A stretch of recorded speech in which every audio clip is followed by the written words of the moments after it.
علیکم ورحمۃ اللہ وبرکاتہ۔ الحمد للہ الحنان المنان الذي خلق الانسان وعلمه البیان، والصلاة والسلام علی رسوله سید الانس والجان وعلى آلہ واصحابہ ذوی الخیر والاحسان، اما بعد فاعوذ باللہ من الشیطان الرجیم، بسم اللہ الرحمن الرحیم۔ قل یا ایہا الناس انی رسول اللہ الیکم جمیعا الذی لہ ملک السماوات والارض لا الہ الا هو یحیی ویمیت الی آخر هذه الآیہ۔ صدق اللہ مولانا العظیم وبلغنا رسولہ النبی الامین المتین المختار الکریم، ونحن على ذلك من الشاہدین والشاکرین والحمد للہ رب العالمین۔ بارگاہ رسالت معاب صلی اللہ علیہ وسلم میں درود پاک کا ہدیہ پیش کریں۔ اللہم صلی علی سیدنا و مولانا محمد معدن الجود والکرم وآلہ واصحابہ الکرام وابنہ الکریم وبارک وسلم صلاة دائمة سرمدا ابدا۔ عزیزان گرامی وقار، آج کی یہ محفل جس میں ہمیں ذکر کرنا ہے اس ذات گرامی کا، اس مقدس ہستی کا جس کے متعلق یہ کہا گیا ہے اللہ کی سرتاب قدم شان ہے یہ، انسان نہیں انسان وہ انسان ہے یہ۔ قرآن تو ایمان بتاتا ہے انہیں، اور ایمان یہ کہتا ہے میری جان ہے یہ۔ وہ مقصود کائنات ہیں، وہ اصل کائنات ہیں، وہ روح کائنات ہیں، وہ جان کائنات ہیں۔ عزیزان گرامی، اس رسول پاک صلی اللہ تعالیٰ علیہ وسلم کا تذکرہ خیر آج ہمیں کرنا ہے۔ اس رسول کی زندگی کے ہزاروں گوشے ہیں، اور ہر گوشے میں ایک سمندر ہے، ہر گوشے میں ایک سمندر ہے جس میں تیراکی کرنے والا اپنی زندگیاں تمام کر جاتا ہے، مگر اس گوشے رسول کو مکمل کر نہیں پاتا۔ اخیر میں جا کر کے پھر یہ کہنے پر مجبور ہو جاتا ہے لا يمكن الثناء كما كان حقه، لا يمكن الثناء كما كان حقه۔ بعد از خدا بزرگ تو یہ قصہ مختصر، لیکن رضا نے ختم سخن اس پہ کر دیا، خالق کا بندہ خلق کا آقا کہوں تجھے۔ بہت کچھ کہا گیا ہے اے رسول پاک آپ کی بارگاہ میں۔ جب جبرائیل نے یہ کہہ دیا آفاق ہا گردیدہ ام بسیار خوبہ دیدہ ام، میں نے کائنات کے ہر ذرے کو چھان لیا ہے، ہر زمین کے حصے کو دیکھ لیا اور بہت اچھے اچھوں کو دیکھا، وہ لیکن تو چیزیں دیگری یا رسول اللہ، اے اللہ کے رسول آپ ہی تو ایک الگ ہی چیز ہیں جس کا نہ کوئی مثل ہے نہ کوئی مثیل ہے۔ ہوتا بھی کیسے؟ تیرے خلق کو رب نے جمیل کیا، تیری خلق کو رب نے عظیم کیا، کوئی تجھ سا ہوا ہے نہ ہوگا شہا، تیرے خالق حسن و ادا کی قسم۔ کوئی تجھ سا ہوا ہے نہ ہوگا شہا، تیرے خالق حسن و ادا کی قسم۔ اور اس رسول پاک کا تذکرہ نہ کریں تو زندہ کیسا رہیں؟ زندگی کے لیے ضروری ہے اس رسول پاک کا ذکر ہوتا رہے۔ روح کی وہ غذا ہے، کائنات کی وہ اصل ہے، جب تک گاڑی میں پیٹرول ڈلتا ہے وہ چلتی رہتی ہے۔ مسلمان کی زندگی اگر چلتی ہے تو یہ روح انسان، روح مسلمان محمد عربی صلی اللہ علیہ وسلم کے تذکرہ خیر سے چلتی ہے۔ میرے آقا کی محبت کے نغمے ہمارے دلوں کو جلا بخشتے ہیں، اور کیوں نہ ہم کریں، اس لیے کہ ہمارا ہی عقیدہ ہے یہ، وہ جو نہ تھے تو کچھ نہ تھا، وہ جو نہ ہو تو کچھ نہ ہو، جان ہے وہ جہان کی، جان ہے تو جہان ہے۔ اگر رسول پاک کا تذکرہ نہ ہو تو پھر نہ ہم ہیں نہ تم ہو۔ اقبال نے اسی لیے کہا ہے بلبل کا ترنم بھی نہ ہو اور کلیوں کا تبسم بھی نہ ہو، بزم توحید میں تم نہ ہو تو کچھ بھی نہ ہو۔ حضور پاک صلی اللہ تعالیٰ علیہ وسلم کی ذات اگر نہ ہو تو پھر کائنات کا کوئی ذرہ نہیں ہے۔ جن چیزوں کو آپ دیکھیں ان میں نور اگر آج ہے تو وہ برکت رسول اللہ کی ہے۔ اور تمام مداحان رسول نے اپنی اپنی زندگیاں صرف کر دیں، قلم ٹوٹ گئے، سیاہیاں سوکھ گئیں۔ رسول پاک صلی اللہ علیہ وسلم کی بارگاہ میں کبھی سعدی شیرازی نے پکار کر کے کہا بلغ العلا بکمالہ کشفت دجا بجمالہ حسنت جمیع خصالہ صلو علیہ وآلہ، کہیں سے ادیب لائل پوری نے کہا تیرے عشق کے رنگ میں رنگ جائیں میرے یار. یہ تمام اشعار جب عاشق اپنے مدح کرتے ہیں رسول پاک کی، ان کی زبانوں سے نکلتا رہا. بریلی کے تاجدار نے بھی کہا سرور کہوں کہ مالک و مولا کہوں تجھے، باغ خلیل کا گل زیبا کہوں تجھے. اے جان جان میں جس میں اے جان جان میں جان تجلا کہوں تجھے، حیران ہوں میرے شاہ میں کیا کیا کہوں تجھے. میں چند مصرے پڑھ رہا ہوں، پورے اشعار پڑھنے کی عادت بھی نہیں ہے، تھوڑے سے صرف اس لیے کہہ رہا ہوں کہ دنیا بھر کے مداحوں نے میرے آقا کی شان میں قصیدے لکھے اور قلم توڑ دیے اور ان کی سیاہیاں سوکھ گئی. بریلی کے تاجدار سے اوپر ہم چلتے ہیں، پھر دیکھتے ہیں کس نے کیا کیا کہا. تو پھر ہمیں ملا بوسیری نے کہا مولا یا صلی وسلم دائما ابدا علی حبیبک خیر الخلق کلہم هو الحبیب الذی ترجا شفاعته لکل حول من الاحوال مقتہم. اس قصیدے میں تو 170 اشعار ایسے ہیں جس میں ہر عضو رسول کی تعریف کر دی. حضور کے سفر کی تعریف الگ، معراج کی تعریف الگ، حضور کی پیدائش کی تعریف الگ، خاندان کی تعریف الگ، معجزات کی تعریف الگ، ساری چیزیں بیان کر دی. اخیر میں یوں کہا یا رب بالمصطفیٰ بلغ مقاصدنا واغفر لنا ما مضى یا واسع الکرم. یہیں تک نہیں، بوسیری سے اگر ہم آگے بڑھتے ہیں، امام اعظم ابو حنیفہ کی بارگاہ میں پکار کر کے کہتے ہیں یا سید السادات جئتک قاصدا ارجو رضاک فلا تخیب مقصدی. یوں پکار کر کے کہا. پھر دیکھا ہم نے اور کہیں فارسی کی زبان میں علامہ عبد الرحمن جامی جیسا نکلتا ہے، کہتا ہے تنم فرسودہ جاں پارا زِ ہجراں یا رسول اللہ، دلم پشمردہ آوارا زِ عصیاں یا رسول اللہ، چو بازوئے شفاعت را کشائی بر گنہگاراں مکن محروم جامی را دراں یا رسول اللہ. یہ تو امتیوں کے احوال تھے. پھر ہم آگے بڑھ کر کے دیکھے تو خود صحابی رسول پکار رہے ہیں.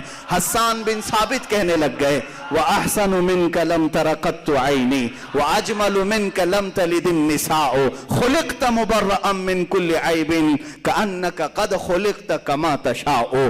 صحابہ نے بھی کہا، صحابیات نے بھی کہا، تابعین نے کہا، اولیاء نے کہا، صالحین نے کہا، شعراء نے کہا. ارے میاں یہ تو سارے انسانوں نے کہا. اب رب عظیم نے پکار کر کہا اِنَّا أَعْطَيْنَاكَ الْكَوْثَرَ فَصَلِّ لِرَبِّكَ وَانْحَرْ. محبوب کی شان بیان کرتا ہے خود ان کا خالق، کہتا ہے وَالضُّحَىٰ وَاللَّيْلِ إِذَا سَجَىٰ وَاللَّيْلِ إِذَا يَغْشَىٰ وَمَا رَمَيْتَ إِذْ رَمَيْتَ وَلَكِنَّ اللَّهَ رَمَىٰ. دست مبارک کے لیے بھی اللہ نے فرمایا. قدم کی بات آتی ہے، اللہ تو قسم یاد کر کے کہتا ہے لا اقسم بهذا البلد، اس شہر کی قسم جس میں میرا محبوب قدم رکھتا ہے. خود رب قدیر نے قرآن پاک میں قصیدے بیان کیا. اسی لیے شاعر نے یہ کہا تھا آغاز سے اخیر تک قرآن ہے نعت مصطفیٰ. یہ سمجھ والوں کے لیے ہے، کیڑے نکالنے والوں کے لیے نہیں ہے. عشق کی آنکھیں ہوں، قرآن پڑھے تو یہی کہے گا آغاز سے اخیر تک قرآن ہے نعت مصطفیٰ. محبوب کے بیان کا کیسا انوکھا ڈھنگ ہے، محبوب کے بیان کا کیسا انوکھا ڈھنگ ہے. یہ رسول پاک صلی اللہ تعالیٰ علیہ وسلم کی عظمت کوڑ لوگوں کو نظر نہیں آتی. اسی لیے کہا گیا ہے کہ آنکھ والے تیرے جوبن کا تماشا دیکھیں، آنکھ والے تیرے جوبن کا تماشا دیکھیں، دیدہ کور کو کیا نظر آئے کیا دیکھے. ابو جہل بھی دیکھتا رہا، ابو لہب بھی دیکھتا رہا، برائیاں کرتے رہے اور حضور کے قریب آتے نہیں رہے. اگر حضور کو دیکھنا ہو تو صدیق اکبر کی آنکھ چاہیے، صدیق کی آنکھ چاہیے، حسان بن ثابت کی آنکھ چاہیے. تبھی تو پکار کر کے بندہ کہے گا میں نے زندگی میں بہت رنگ دیکھے لیکن مصطفیٰ کریم کی زلفوں کے ایک بال نے مجھے اسیر کر دیا ہے. تب جا کر کے کہتا ہے آنکھوں میں بھی بلا کا عشق ہو.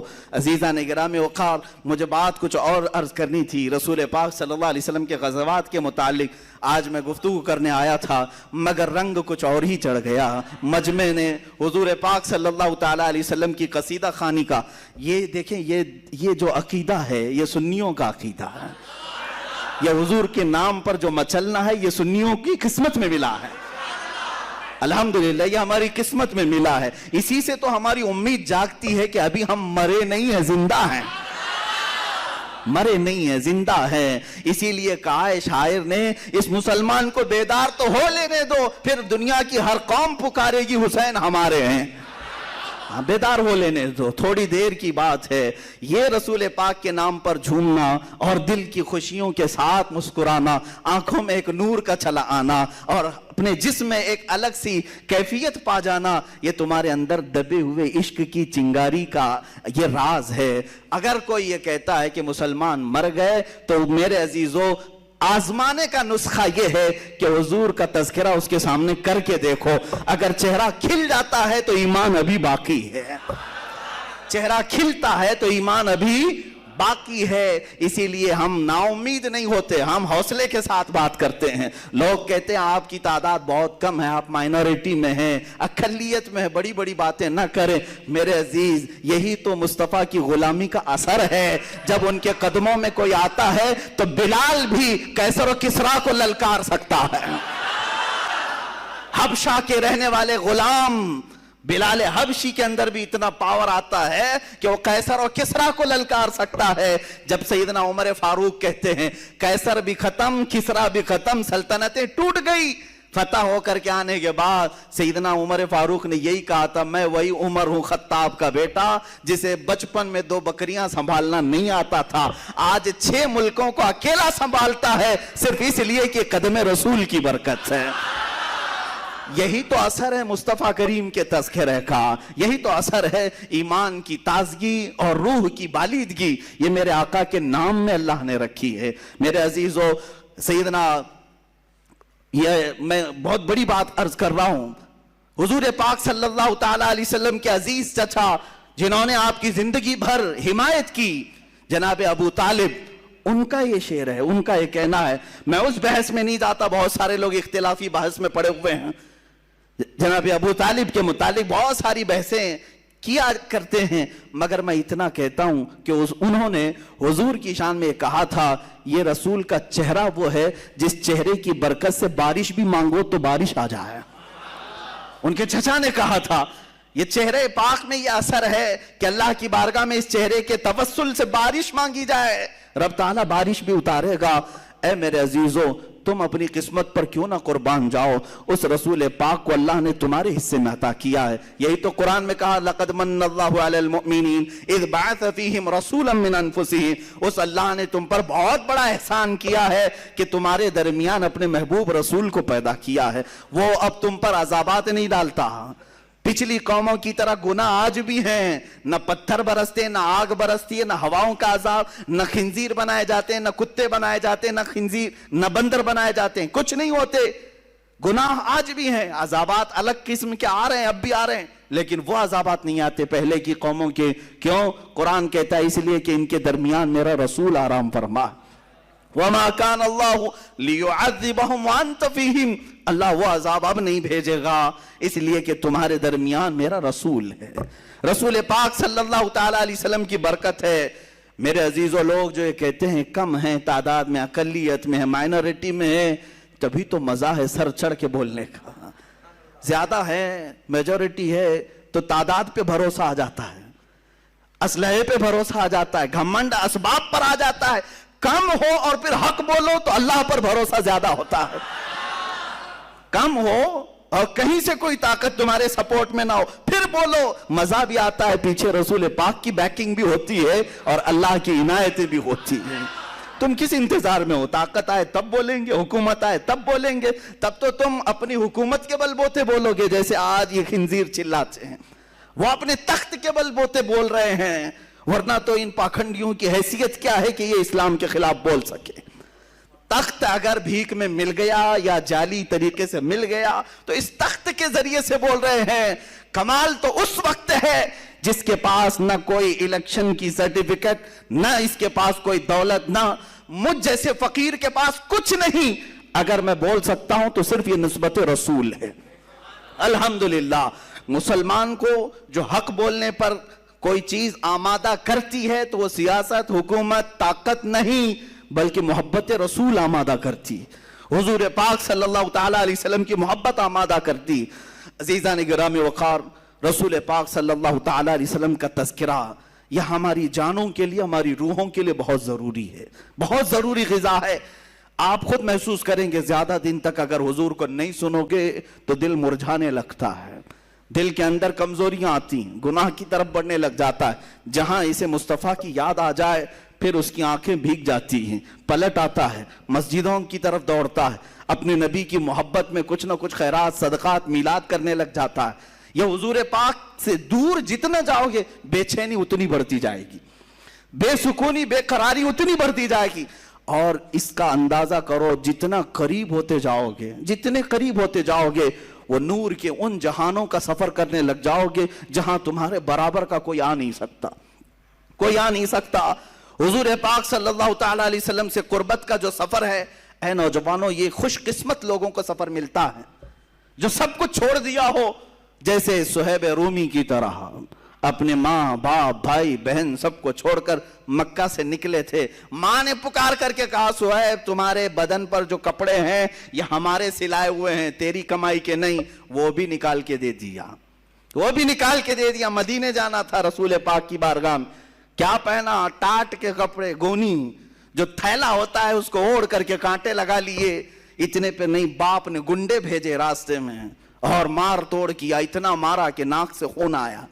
صہیب اس کے باوجود خاموش نہیں رہے، سفر جاری رکھا، سفر جاری رکھا، یہاں تک کہ 8 دن کے بعد کمزوری کے عالم میں زخموں کے ساتھ مدینے پہنچ رہے ہیں تو صحابہ کہتے ہیں مغرب کا وقت تھا، میرے آقا صلی اللہ علیہ وسلم مسجد نبوی سے بار بار باہر نکل رہے تھے، بار بار باہر نکل کر دیکھ رہے تھے۔ صحابہ نے پوچھا آقا کوئی قبیلہ آ رہا ہے، کوئی وفد آ رہا ہے ملاقات کے لیے؟ میرے آقا نے فرمایا نہیں، میرا ایک دیوانہ آ رہا ہے، سب کو چھوڑ کر کے آ رہا ہے، ساری چیزیں چھوڑ کر آ رہا ہے۔ وہ غیب داں رسول انتظار میں تھے، جب صہیب پہنچے میرے آقا نے سینے سے سینہ ملایا، اپنی چادر مبارک اٹھا کر انہیں پہنا دیا۔ حضرت صہیب کہتے ہیں میرے سارے زخم کافور ہو گئے، جتنا درد تھا سب نکل گیا، جتنا غم تھا ماں باپ کو چھوڑنے کا، ایک بار سینے سے سینہ کیا ملا، سارے غم تمام کافور ہو چکے تھے، اور زندگی بھر اس چادر کو اپنے جسم سے الگ نہیں کیا۔ حضرت صہیب اسی چادر کو لے کر قبر میں بھی دفن ہو گئے۔ اخیر تک وہ کہتے تھے اے لوگو سنو، دنیا میں اگر سب سے زیادہ عزیز کوئی ہوتا ہے تو وہ ماں ہوتی ہے، سب سے زیادہ محبت کوئی کرتا ہے وہ باپ اور ماں ہوتے ہیں۔ میں وہ انسان ہوں جس سے ماں اور باپ نے بدن کے کپڑے بھی چھین لیے، جب میرے پاس کوئی لباس نہیں تھا تو مجھے جس نے لباس پہنایا وہ محمد الرسول اللہ ہے، مجھے جو چادر عنایت کی وہ رسول مختار صلی اللہ علیہ وسلم ہے۔ عزیزان گرامی وقار، رسول پاک صلی اللہ تعالیٰ علیہ وسلم کی جس کیفیت کو، جس صفات کو مجھے آج عرض کرنا تھا وہ یہ تھی کہ اللہ نے انہیں فرمایا اے نبی آپ فرما دیں، قل یا ایھا الناس انی رسول اللہ الیکم جمیعا، اے نبی آپ فرما دیں اے انسانوں میں تم سب کے پاس رسول بن کر آیا ہوں، انی رسول اللہ علیکم جمیعا، سارے انسانوں کے لیے، مسلمانوں کے لیے نہیں۔ حضور صلی اللہ علیہ وسلم سارے انسانوں کے لیے رسول بن کر آئے۔ میری یہ دعوت ہے جتنی بھی قومیں آ جائیں ان سب کے لیے بھی حضور رسول بن کر آئے۔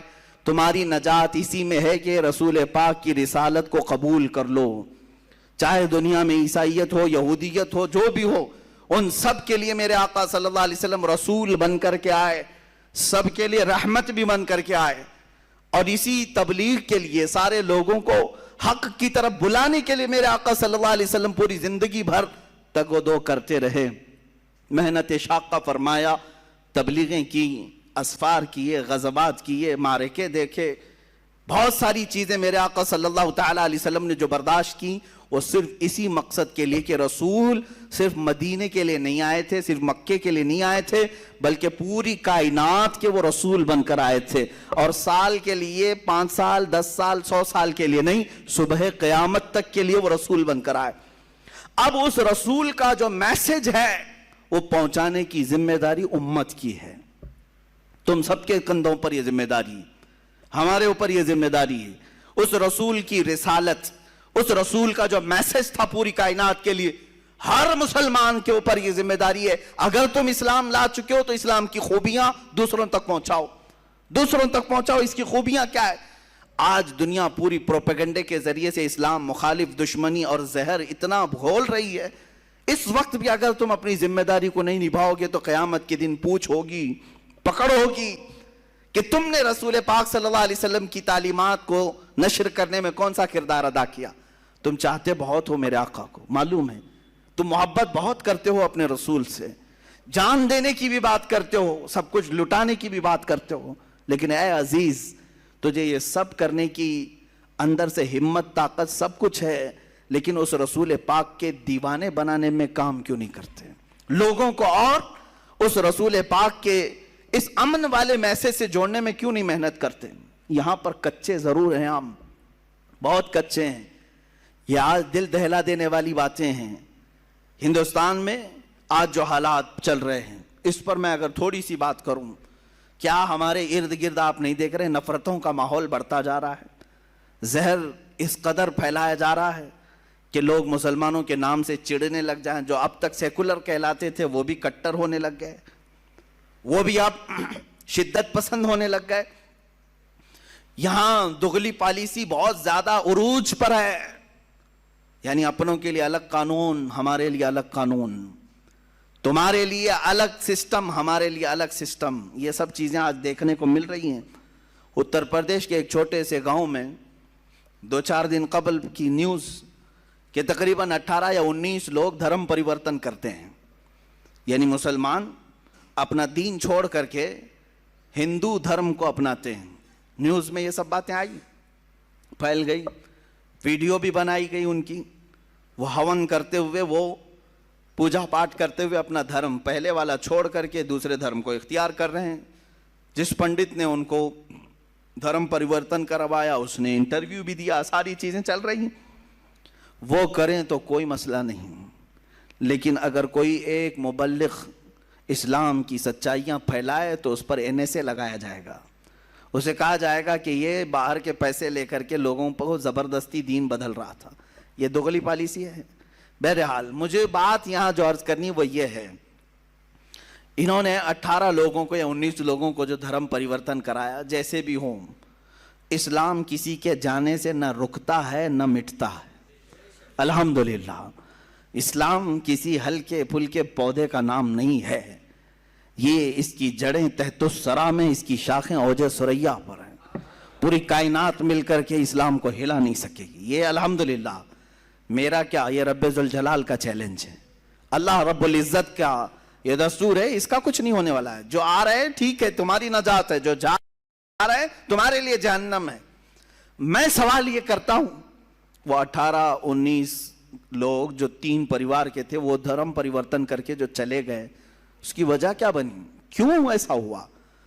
میں نے معلوم کیا اس وہاں کے مقامی لوگوں سے، ایک مولوی صاحب تھے، انہوں نے یہ میسج کیا کہ جس گاؤں کے لوگ ہیں وہاں تقریباً 10,000 مسلمانوں کی آبادی ہے، جہاں یہ لوگ بدل گئے 10,000 مسلمانوں کی۔ کہا اتنے سارے مسلمان ہیں ایسے علاقے میں رہتے ہوئے پھر بھی ان کو ایسا کیا ہو گیا؟ کہا کہ یہاں کے حالات ایسے ہیں کہ اگر آپ اس گاؤں میں آئیں گے تو فجر کی نماز میں 4 لوگ ملیں گے، مغرب کی نماز میں 10 سے 15 لوگ 20 لوگ ملیں گے، 10,000 کی آبادی میں۔ اے میرے عزیزو، کیا یہی محبت مصطفیٰ ہے جو تم نے ان اعمال کو ٹھکرا دیا اور صرف محفلوں میں، مجمعوں میں، جلسوں میں پکارتے رہ گئے؟ جب تک تم رسول پاک صلی اللہ تعالیٰ علیہ وسلم کی زندگی پاک کو عملی طور پر اپنی زندگی میں لا کر دوسروں کی زندگی میں لانے کی کوشش نہیں کرو گے، شب خون مارے جائیں گے، اسی طرح سے تمہارے گھروں پر چھید کیے جائیں گے، اسی طرح سے تمہارے قلعوں کو کاٹ کر کے اندر سے لوگوں کو لے جایا جائے گا۔ یہ کب تک ہوتا رہے گا؟ جب تک تم گہری نیند سو رہے ہو۔ میری دعوت صرف اتنی ہے کہ رسول پاک صلی اللہ تعالیٰ علیہ وسلم کل بروز قیامت اگر پوچھیں تم سے، تو میرا امتی ہے، تو میرا چاہنے والا ہے، تو مجھ سے محبت کرتا ہے، بتا میری محبت کتنوں کے سینے میں تو نے ڈالی؟ ہوتا تو یہی ہے، ہر شخص اپنے محبوب کا تذکرہ کھل کر کے کرتا ہے۔ آپ جہاں بیٹھتے ہیں اپنے محبت کرنے والوں کے تذکرے کرتے رہتے ہیں، دوسروں کو بھی منواتے رہتے ہیں۔ ارے یہاں حالات تو ایسے ہیں کہ تمہارے پیر کو میں نہ مانوں تو مجھے باہر کرتے ہو، میرے پیر کو تم نہ مانو ہمارے ادھر کے لوگ باہر کرتے ہیں۔ ہم پیروں کے لیے تو اتنی بات رکھتے ہیں اور حضور پاک کے لیے کیوں نہیں؟ رسول محترم صلی اللہ تعالیٰ علیہ وسلم کے لیے یہ احساس کیوں نہیں ہے کہ میں اپنے نبی کونین صلی اللہ علیہ وسلم سے بے پناہ محبت کرتا ہوں؟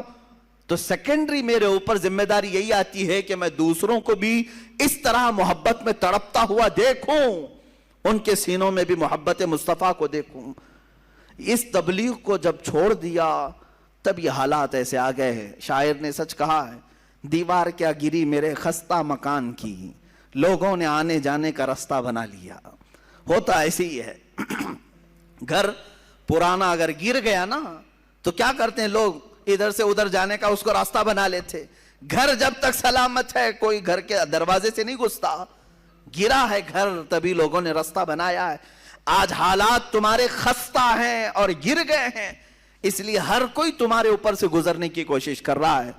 کبھی ہم نے سنا نہیں کہ موب لنچنگ کسی عیسائی کی ہوتی ہے، صرف تمہاری، تمہیں پکڑ کر کے مارا پیٹا جاتا ہے۔ ارے میاں عیسائی بھی تو رام رام نہیں بولتے ہیں، وہ ان کا اپنا عقیدہ ہے۔ یہودی بھی نہیں بولتے، لیکن مجال ہے ان لوگوں نے کبھی کسی کی موب لنچنگ کی ہو؟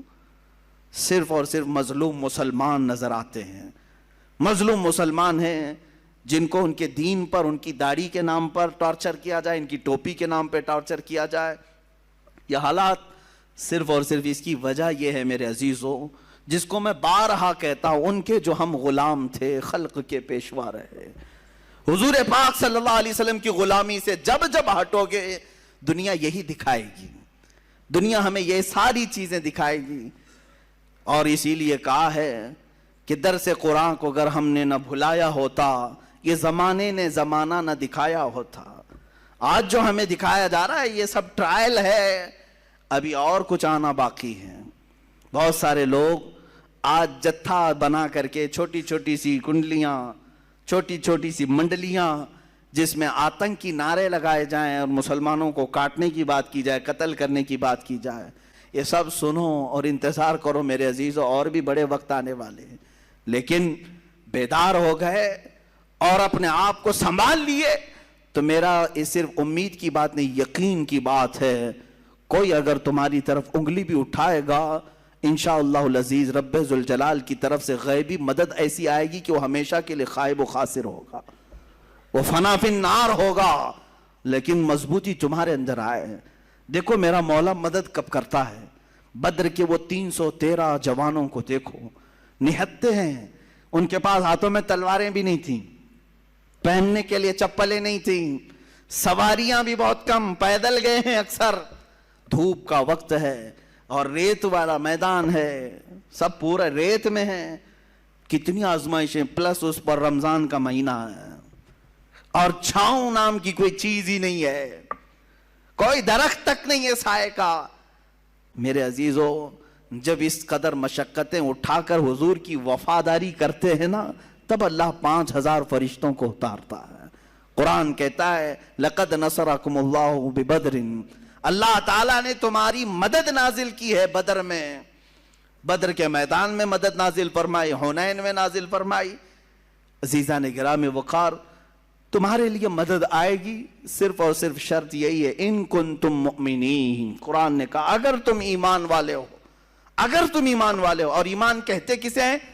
لا یؤمن احدکم حتی اکون احب الیہ من والدہ وولدہ والناس اجمعین، تم میں سے اس وقت تک کوئی ایمان والا ہو نہیں سکتا جب تک کہ رسول سے وہ اپنی اولاد، تمام انسانوں اور اپنے ماں باپ سے زیادہ پیار نہ کرے، جب تک حضور سے محبت نہ کرے سب سے زیادہ، اس وقت تک وہ کامل ایمان والا نہیں ہو سکتا۔ تمہیں وہاں پہنچنا ہوگا، گربعون رسیدی تمام بو لہبیس۔ اقبال نے کہا اگر تم وہاں تک نہیں پہنچے تو زندگی تو ابو لہب کی طرح ہے، قریب رہ کر کے بھی نہیں پہنچ سکا۔ میرے عزیزو اب بات میں کرتا ہوں حضور پاک صلی اللہ علیہ وسلم کی رحمت للعالمین کی۔ مجھے کبھی کبھار غم بھی ہوتا ہے، اس بات کا دکھ بھی ہوتا ہے کہ ہم جس زمانے میں جی رہے ہیں آج بھی اس رسول پر ظلم کیا جا رہا ہے، اس رسول پروردگار، رسول رحمت للعالمین حضور پاک صلی اللہ تعالیٰ علیہ وسلم جو اپنی زندگی پاک میں بھی مشقتیں اٹھاتے رہے، جس رسول کو طائف والوں نے پتھر مارے تھے، یا حضور اکرم صلی اللہ علیہ وسلم پر مشقتیں ڈھائی تھیں، اس رسول پاک کو 1400 سال گزرنے کے بعد آج بھی ہندوستان کی سرزمین سے گالیوں کی بوچھار ہو رہی ہے، آج بھی ظلم کیا جا رہا ہے، پھر بھی دنیا یہ کہتی ہے کہ یہ دہشت گرد ہے۔ آج تم نے جتنی گالیاں میرے نبی کو دیں، میں سمجھتا ہوں کسی بھی دھرم کی مقدس شخصیت کو اتنی باتیں نہیں کہی گئی ہوں گی، کسی بھی نہیں۔ مجھے بتاؤ یہودیوں کی جو مقدس شخصیات ہے ان سے کون چھیڑ چھاڑ کرتا ہے؟ نہ ہم نے آج تک گالی دی، دوسرے بھی نہیں۔ عیسائی اور یہودی لڑتے رہتے تھے، الگ بات ہے۔ عیسائی جن کو مقدس مانتے ہیں ان کو کون گالیاں دیتا ہے؟ پلس ہندو جن کو مقدس مانتے ہیں، ہم کہاں انہیں گالیاں دیتے ہیں؟ لیکن ایک مظلوم شخصیت ہے رسول مختار صلی اللہ علیہ وسلم کی، آج بھی دنیا اپنے نشانے پر رکھی ہوئی ہے۔ کارٹون بنانا ہے انہیں کوئی دوسرا نہیں ملتا، رسول کی ذات ملتی ہے۔ انہیں مسخرہ کرنا ہے، جوک بنانا ہے، حضور کی ذات ملتی ہے۔ انہیں گالیاں بھپکیاں دینا ہے، حضور کی ذات ملتی ہے۔ آج کتنے کمزور ہو گئے یہ کروڑوں مسلمان، کتنے کمزور ہو گئے کروڑوں مسلمان۔ وہ عروہ بن مسعود کی بات مجھے یاد آتی ہے، جس کو قاصد بنا کر کے لوگوں نے بھیجا تھا کہ جاؤ دیکھاؤ محمد نے کتنی طاقت جمع کی۔ عروہ بن مسعود یہ قاصد بن کر کے آئے تھے دشمنوں کی طرف سے، اور حضور صلی اللہ علیہ وسلم کی طاقت دیکھنے آئے تھے کہ یہ للکارتے ہیں قیصر و کسریٰ کو بھی، سپر پاور کو بھی، ہے کتنی ان کے پاس طاقت۔ کیا دیکھا تھا انہوں نے؟ کیا دیکھا تھا؟ جنگی ہتھیار دیکھا تھا حضور کے ساتھ؟ صحابہ کے ساتھ بہت بڑے ہتھیار دیکھے تھے؟ نہیں، بلکہ وہ کہتے ہیں میں نے دیکھا مغرب کی اذان ہوئی، محمد صلی اللہ علیہ وسلم وضو کے لیے نکلے ہیں، وضو کا پانی لایا گیا، وضو جیسی کرنے لگے صحابہ ارد گرد ایسے جمع ہو گئے اتنی بڑی تعداد میں۔ وہ محمد صلی اللہ علیہ وسلم وضو کے لیے ہاتھ دھوتے ہیں، کلی کرتے ہیں، ناک میں پانی چڑھاتے ہیں، چہرہ دھوتے ہیں۔ وہ عروہ بن مسعود دور کھڑے ہو کر دیکھ رہے ہیں اور کہتے ہیں میں نے دیکھا حضور کے جتنے صحابہ ہیں وہ کوئی اپنا دامن سامنے کیا ہے، کوئی ہاتھ سامنے کیا ہے، حضور کے چہرے کے پانی کو سب اپنے ہاتھوں میں لیتے ہیں، کوئی اپنے دامن پہ لیتا ہے۔ ایک قطرہ بھی حضور کے وضو کا نیچے گرنے نہیں دیا صحابہ نے، یا تو اپنے دامن پر لیا یا ہاتھوں پر لیا اور چہرے پر مل لیا۔ جو پانی جس کو زیادہ ملا وہ اپنا پی لیا۔ حضور پاک صلی اللہ علیہ وسلم کا لعاب پاک بھی اگر کلی میں نکلا ہے صحابہ نے پی لیا۔ عروہ بن مسعود یہی دیکھ کر واپس گئے اور اپنے گرو گھنٹالوں سے کہا کہ چھوڑ دو محمد سے لڑنے کی بات۔ کہا کیا ہے ان کے پاس ہتھیار؟ کہا ہتھیار تو میں نے بہت نہیں دیکھا لیکن دیوانوں کی ایک فوج دیکھا ہے، ان کی تعظیم ایسے کرتے ہیں، قیصر و کسریٰ کے دربار میں بھی میں نے ایسی تعظیم نہیں دیکھا۔ ارے وہ دیوانے ایسے ہیں محمد صلی اللہ علیہ وسلم کے وضو کے ایک قطرے کو بھی گرنے نہیں دیتے، ان کے ناک کا پانی، ان کی کلی کا پانی، ان کے جسم کا پانی اپنے بدن پر لیتے ہیں، ہاتھوں پر لیتے ہیں، چہرے پر مل لیتے ہیں۔ یہ قوم کب رسول کا خون گرنے دے گی؟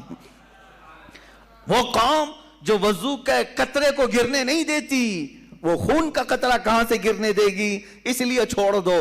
میرے عزیزو، دنیا کی طاقتیں اگر ان کے اندر ہلچل مچی ہے اور ان کے اندر لرزہ طاری ہوا تھا تو صرف صحابہ کی یہ دیوانگی کو دیکھ کر، میرے آقا پر وارفتگی کو دیکھ کر کہ یہ ایسے ہیں، یہ جان دینے سے بھی کتراتے نہیں ہیں، اس لیے اس قوم سے لڑنے کا چھوڑ دو۔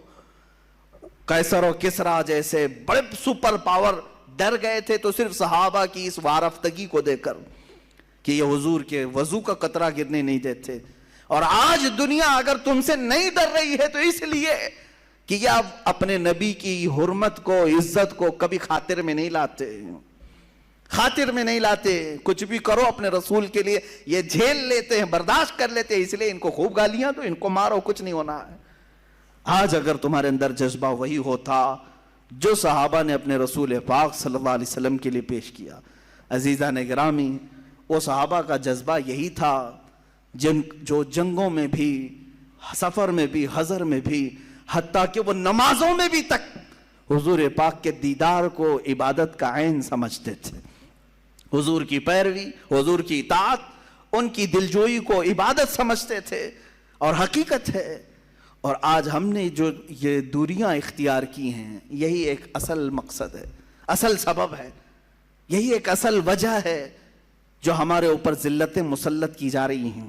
اب میں بات عرض کرتا ہوں، جس چیز سے حضور پاک صلی اللہ علیہ وسلم کی زندگی پاک میں نے طے کیا تھا بہت دن پہلے ہی کہ اس بار اگر آپ کے درمیان حضور کی سیرت بیان کرنا ہے تو حضور کی مدنی سیرت کو بیان کروں گا، اس لیے کہ بہت سارے لوگ مکی سیرت ہی بیان کرتے ہیں۔ ہوتا کیا ہے، حضور کی زندگی کے دو حصے ہیں، مکی زندگی ہے اور مدنی زندگی۔ 53 سال تک حضور کہاں رہے؟ مکہ مکرمہ میں رہے، 10 سال صرف مدینہ طیبہ میں رہے۔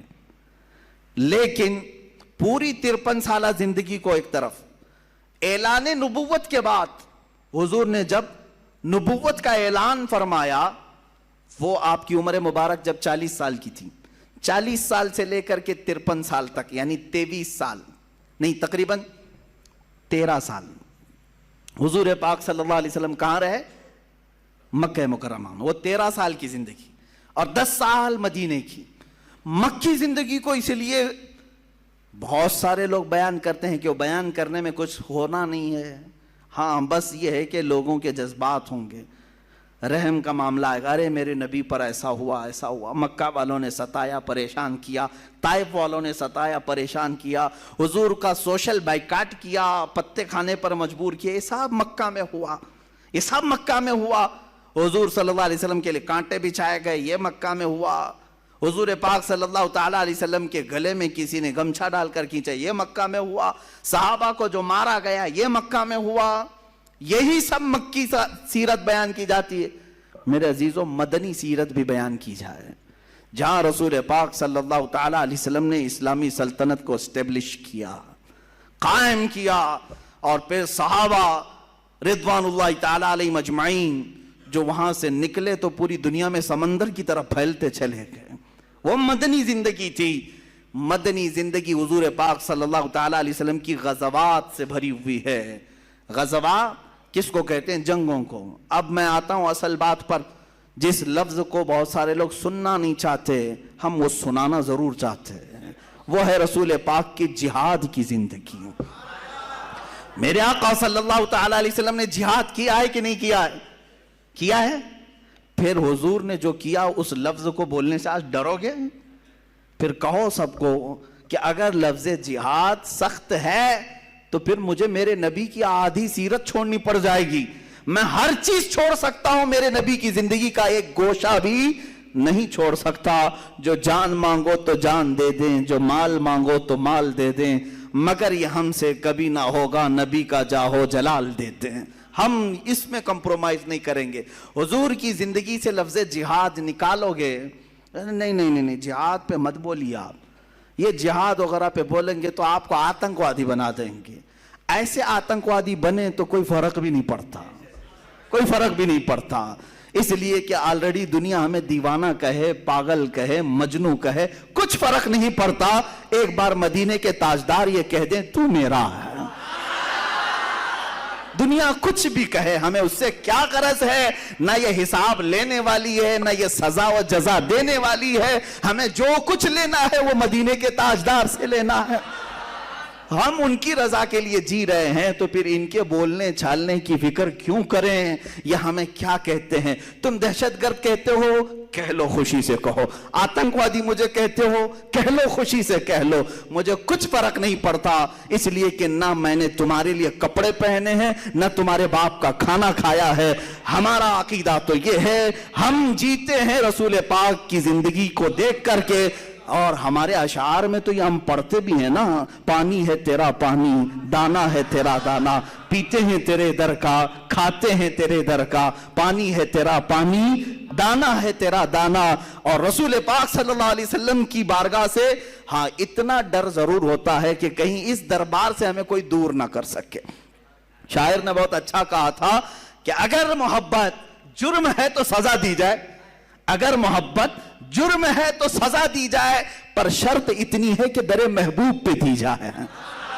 بس ہماری خواہش اتنی ہے، مارنا ہے مار لو، حضور کے سامنے مار لو، کوئی فرق نہیں پڑتا۔ اب میں جو عرض کر رہا ہوں، لفظ جہاد کو جو بولنا بھی آج علماء نے ترک کر دیا، اور یہ ظالم یہی چاہتے ہیں۔ میں آپ کو کھل کر کے آج بتاؤں، کھل کے بتاؤں، پوری دنیا کے یہودی اور عیسائی مسلمانوں کے لیے اگر کوئی دو چیزیں نہیں چاہتے کہ کبھی ان کی زبان پر نہیں آنا ہے، تم کچھ بھی کر لو، احتجاج کرنا چاہتے ہو ان کو چھوٹ دے دو، ان کو نمازوں کے لیے بھی چھوٹ دے دو، اذانوں کے لیے بھی چھوٹ دو، مسجدوں کے لیے، عیدگاہوں کے لیے، سب کے لیے چھوٹ دو، تمہیں کہیں آبجیکشن نہیں آئے گا۔ صرف آبجیکشن یہ کریں گے تو دو باتوں پر، دیکھنا اس کے بعد آبجیکشن آئے گا جو میں بات عرض کر رہا ہوں۔ دو باتیں نہ کہی جائیں، دو باتیں نہ کہی جائیں، وہ کیا ہے؟ ایک خلافت کا لفظ استعمال نہ کرو، دوسرے جہاد کا لفظ استعمال نہ کرو، اس لیے کہ انہیں معلوم ہے خلافت عثمانیہ نے ان کی نانی یاد کرائی تھی، انہیں معلوم ہے خلافت عثمانیہ سلطان عبدالحمید نے فرانس کو گھٹنے ٹیکنے پر مجبور کیا تھا، ہر ایک کو گھٹنے ٹیکنے پر مجبور کیا تھا۔ انہیں پتا ہے خلافت آنے کے بعد کوئی عبدالحمید بھی زندہ ہو سکتا ہے، انہیں پتا ہے اگر خلافت آئی تو صلاح الدین بھی اٹھ سکتا ہے، انہیں پتا ہے خلافت اگر آئی تو شہاب الدین غوری بھی آ سکتا ہے، اور آج گنڈے چیخ رہے ہیں، چلا رہے ہیں، انہیں پتا ہے اگر یہ خلافت کی بات کریں گے تو کہیں ٹیپو سلطان نہ آ جائے، کہیں اورنگزیب زندہ نہ ہو جائے۔ ہم عرض کریں گے، ہم بات کریں گے، خلافت کی بھی بات کریں گے اور جہاد کی بھی بات کریں گے۔ میرے عزیزو، جہاد ان کو سمجھانے کی ہمیں کیا ضرورت ہے؟ وہ مصطفیٰ کریم صلی اللہ علیہ وسلم کا جہاد۔ اب لگے ہوئے ہاتھوں میں ایک مختصر سی بات عرض کر دوں، ان کو ایسا لگتا ہے کہ اسلام یہ جہادوں کی بات کر کر کے پھیلایا گیا ہے اور قتل سے پھیلایا گیا ہے۔ شرم سے ڈوب مرو گے اگر میں تاریخ بتا دوں، شرم سے ڈوب مرو گے۔ تاریخ میں بتاتا ہوں، سن لو کان کھول کر کے۔ میرے آقا صلی اللہ علیہ وسلم کی پوری زندگی پاک میں تقریباً 80 غزوات اور سرایا ہوئے ہیں۔ غزوہ اس کو کہتے ہیں جس میں خود حضور تشریف لے گئے، سرایا اس کو کہتے ہیں جس میں حضور نے کسی کو وکیل بنا کر بھیجا، اب خود نہیں گئے، صحابہ کو بھیجا۔ یہ ٹوٹل ملا کر کے 80 ہوتے ہیں حضور کی زندگی میں، وہ بھی 10 سال کی زندگی میں۔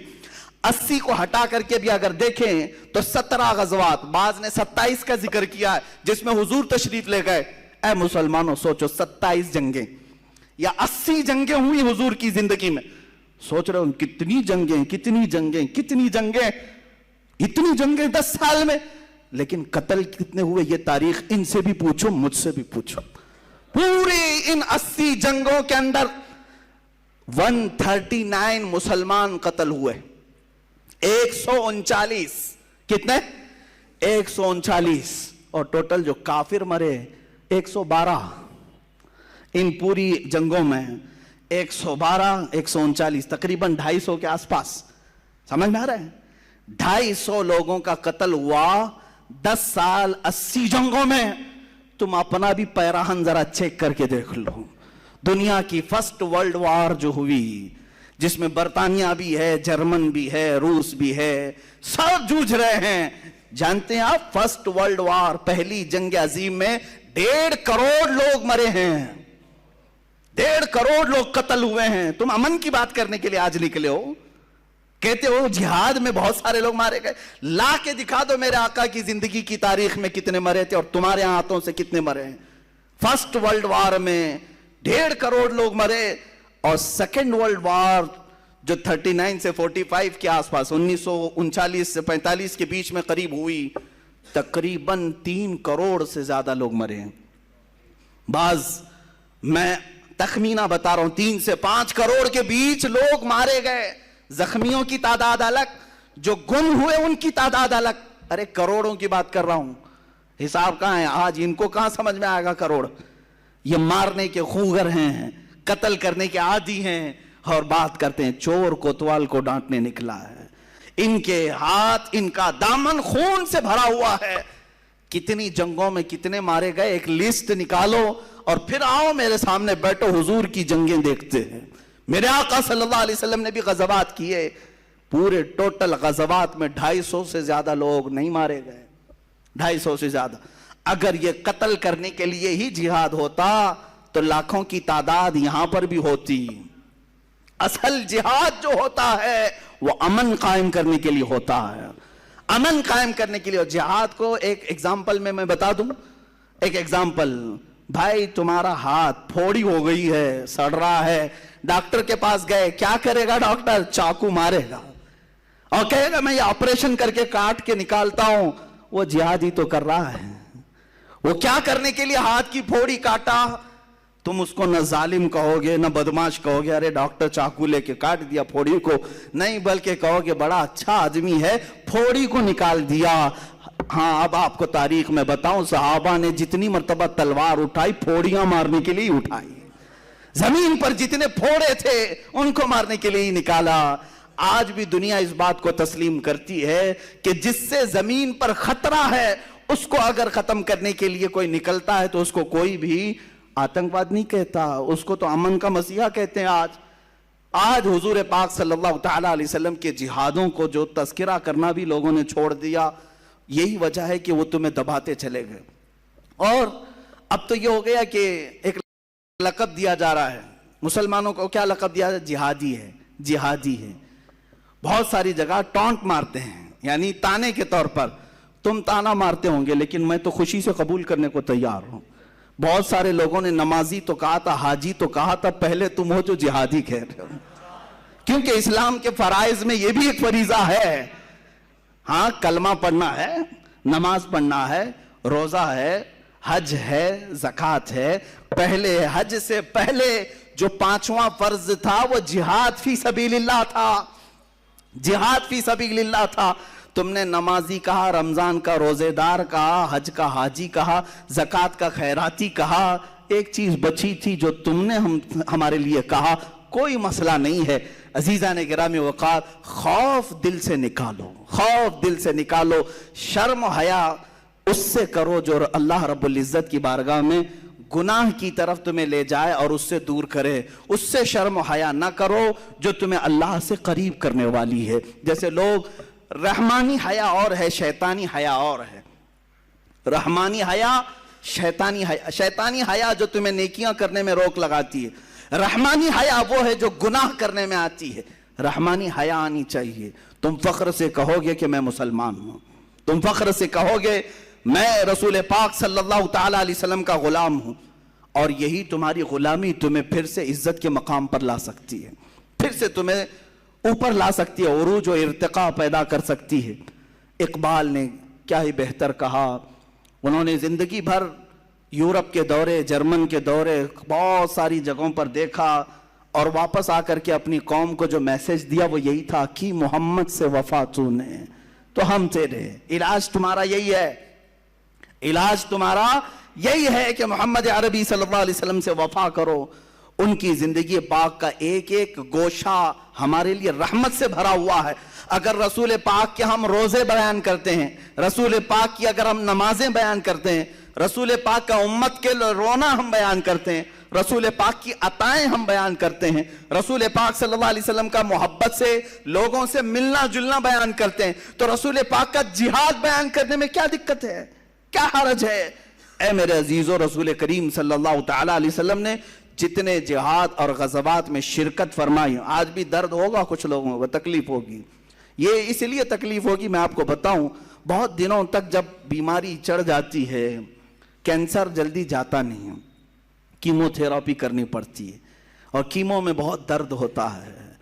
بہت سارے لوگوں نے ذہنوں پر یہ بات ڈال رکھی ہے کہ اچانک تبدیلی کی یہ بات کیسے آئے گی، کیسے ہم یہ کہیں گے. آپ حضور پاک صلی اللہ علیہ وسلم کی جہاد، لفظ بدلتے ہیں، کچھ چھپا کر کے دوسرا کرتے ہیں.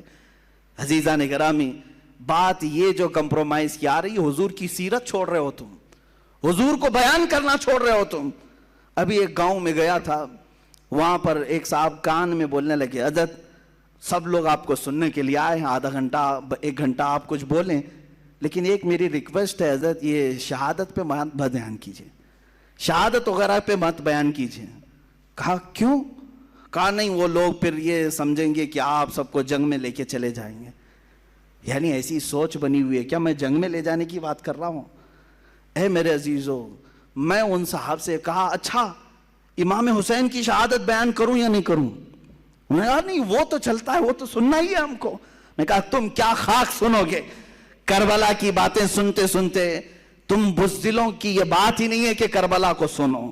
امام حسین کی شہادت تو سنتے ہو رو رو کر کے، لیکن اپنے گھر میں کسی حسین کو پیدا ہونے کی تمنا بھی نہیں کرتے۔ اس وقت تمہارے بچے حسین اعظم کے کردار کو اپنائیں گے جس دن تم اپنے بچوں کو یہ بیان کرو گے، ایک طرف 82 لوگ تھے، ایک طرف 22,000 تھے، تب بھی ڈٹ کر کے اگر کوئی بول رہا تھا وہ رسول کا نواسہ بول رہا تھا۔ یہ کردار بتاؤ نا، یہ کردار بتاؤ۔ خالی یہ بتاتے ہو کہ مارے گئے، ان کے بچے توڑے گئے، کاٹے گئے، ارے یہ بتاؤ کہ 22,000 کے سامنے ڈٹ کر جو بول رہا تھا وہ حسینی کردار۔ آج ضرورت ہے قوم کو، آج ضرورت ہے۔ عاشقان مصطفیٰ کبھی نہ تعداد دیکھتے ہیں نہ طاقت دیکھتے ہیں۔ صدیق اکبر جیسا کوئی ہو جو 50,000 کے مجمع میں بھی جا کر کے یہودی کو گستاخی خدا پر تھپڑ رسید کر سکتے ہیں، اور انہیں خوف نہیں اس بات کا کہ 50,000 لوگ مجھے ماریں گے، نہیں، بلکہ یہودیوں کے مجمع میں اس کو پکڑ لیا کہ تو میرے رب کی شان میں کیسے گستاخی کر رہا ہے۔ اس نے مارا نہیں، حضور کی بارگاہ میں ان کو پکڑ کر کے لایا اور کہا کہ ابو بکر کو کیسے تم نے پرورش کیا، تربیت کیا، یہ تو مجھے تھپڑ رسید کیا سارے لوگوں کے سامنے۔ یہودیوں کا عالم شکایت لے کر آیا، حضور نے پوچھا ابو بکر کیسے تم نے مار دیا اتنے بڑے مجمع میں؟ کہا اے اللہ کے نبی یہ رب کی شان میں گستاخی کر رہا تھا، یہ کہہ رہا تھا مسلمانوں کا خدا غریب ہے، مسلمانوں سے قرضہ لیتا ہے۔ اس یہودی نے انکار کر دیا، نہیں نہیں نہیں، میں ایسا نہیں کہہ رہا تھا، یہ جھوٹ بول رہے ہیں، میں تو کہہ رہا تھا خدا بڑا غنی ہے، مسلمان فقیر ہیں، میں خدا کی شان بیان کر رہا تھا۔ بدل دیا، اور اس جھوٹے کی گواہی میں سارے یہودی جھوٹے بھی کھڑے ہو گئے، سب کہنے لگے ہاں ہمارے عالم صاحب تو ایسے ہی کہہ رہے تھے، ایسے ہی کہہ رہے تھے۔ جب ایک جھوٹا کھڑا ہوتا ہے تو اس کے ساتھ بہت سارے جھوٹے بھی کھڑے ہوتے، جو کہہ رہا ہے وہ سب صحیح کہہ رہا ہے۔ جیسے آج ہم اپنے ملک میں دیکھ رہے ہیں، ایک پاگل بولتا رہتا ہے اور بہت سارے انت بخت کہتے ہیں سب صحیح کہہ رہا ہے، سب صحیح کہہ رہا ہے۔ ارے یہ تمہیں چوہا بنا دے تو بھی صحیح ہے، کتا بنا دے تو بھی صحیح ہے، گدھا بنائے تو بھی صحیح ہے۔ خیر یہودیوں کی یہی صفت تھی، سب جھوٹی گواہی دی ہے۔ حضور نے فرمایا ابو بکر تمہارے پاس بھی کوئی گواہ ہے کہ تم نے گستاخی خدا سنا اور مارا؟ کہا میں اکیلا تھا، کوئی نہیں ہے۔ حضور پاک صلی اللہ تعالیٰ علیہ وسلم نے، اب فیصلہ جو کیا جاتا ہے وہ ایویڈنس کے اوپر کیا جاتا ہے نا، آدھار ثبوتوں کے آدھار پہ کیا جاتا ہے، لیکن میرے عزیزو اسی وقت قرآن کی آیت نازل ہوئی، اللہ نے آیت نازل کی، لقد سمع اللہ قول الذین قالوا ان اللہ فقیر ونحن اغنیاء، بے شک اللہ نے سن لیا ہے ان کی بات کہ یہ کہہ رہے تھے کہ اللہ فقیر ہے اور ہم غنی ہیں۔ ابو بکر صدیق کی گواہی دینے پر کون آیا؟ خود خالق کائنات آیا۔ جب حق بات پر کوئی ڈٹ جائے تو اس کی حمایت اللہ کی طرف سے آتی ہے، رب ذوالجلال کی طرف سے آتی ہے، رسول مختار کی طرف سے آتی ہے۔ عزیزان گرامی وقار، میں آپ سب سے یہی گزارش کروں گا کہ بعض لوگ ہمیں یہ بھی کہتے ہیں ہمیں اپنی زندگی اب کتنی بچی ہے معلوم نہیں، مجھے بھی نہیں معلوم باقی کتنا جینا ہے، جو کچھ دیکھنا تھا سب دیکھ لیا گیا ہے، میں صرف اتنا چاہتا ہوں کہ اب مرنا ہے تو ڈوب کر کے کیوں مریں، مرنا ہے تو پاؤں رگڑ کر بستر پر کیوں مریں، اگر مرنا ہی ہے تو نام محمد پکار کر کیوں نہ مریں، قوت عشق سے ہر پست کو بالا کر دے، دہر میں نام محمد سے اجالا کر دے۔ ہم نے یہ سنا ہے ہم سے پہلے بھی لوگ مارے گئے ہیں، ہم سے پہلے بھی لوگ کاٹے گئے ہیں، ہم سے پہلے بھی لوگ قتل کیے گئے ہیں، کچھ ایسے بھی عاشق ہیں جن کو دار پر چڑھایا گیا ہے، پھانسی کے پھندے پر لٹکایا گیا ہے، لیکن وہ اب تک ہمارے مجمع سے مرے نہیں ہیں، اب بھی ان کا تذکرہ آتا ہے تو ہم کہتے ہیں ایک کفایت علی کافی تھا جو پکارتا تھا کوئی گل باقی رہے گا نہ چمن رہ جائے گا، پر رسول اللہ کا دین حسن رہ جائے گا، بلبلیں اڑ جائیں گی سونا چمن رہ جائے گا۔ اور اسی نے یہ پکار کر کے کہا تھا سب فنا ہو جائیں گے حشر تک لیکن کافی نعت حضرت کا زبانوں پر چلن رہ جائے گا۔ مارا ہے نا ان کو، قتل کیا ہے۔ کفایت علی کافی مجاہد آزادی ہیں، آزادی کا دن آ رہا ہے 15 اگست، اس سے پہلے میں اپنا کفارہ ادا کر لوں۔ اس علامہ کفایت علی کافی کو مراد آباد کے چوراہے پر پھانسی دی گئی، مر گئے، ختم ہو گئے۔ ارے تمہاری نظروں میں مرے ہوں گے، تمہاری نظروں میں قتل ہوئے ہوں گے، لیکن مولا تعالیٰ نے آج تک ہمارے دلوں میں زندہ رکھا ہے۔ ہاں اب نتیجہ میں آپ کو بتاتا ہوں، جو لوگ مائنورٹی اور میجورٹی کے فرق کو گناتے رہتے ہیں، بار بار مصلحتوں کی بات کرتے ہیں،